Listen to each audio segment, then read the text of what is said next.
Chapter 1, Mishnah 6. This Mishnah discusses challah, the portion of kneaded dough that must be given to a Kohen, and matanos, the parts of a slaughtered animal that must be given to a Kohen.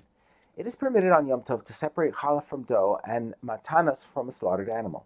The Mishnah cites a dispute as to whether challah and matanos that have already been separated may be given to a Kohen on Yom Tov. We now turn to the words of the Mishnah. Beis Shammai say, we may not bring challah or matanos to a Kohen on Yom Tov, whether they were separated the day before Yom Tov and could have been given then, or they were separated on the day of Yom Tov itself and could not have been given beforehand. Either way, we may not give them to a Kohen on Yom Tov.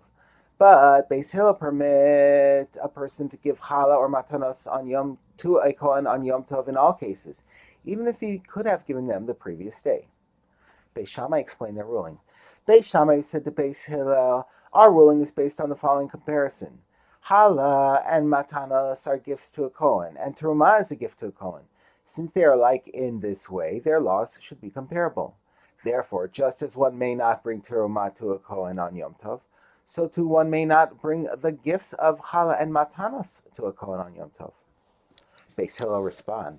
Beis Hillel said to Beis Shammai, no, we reject this comparison.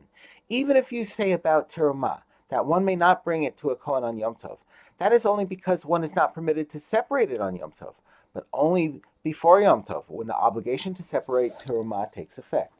Since the obligation to separate terumah takes effect and must be fulfilled before Yom Tov, the obligation to bring terumah to a Kohen must also be fulfilled then, and not after Yom Tov starts.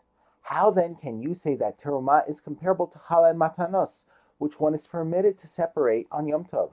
The obligation to separate challah and matanos does not take effect on Yom Tov, and may thus be fulfilled then. Therefore, it is also permissible to bring them to a Kohen on Yom Tov.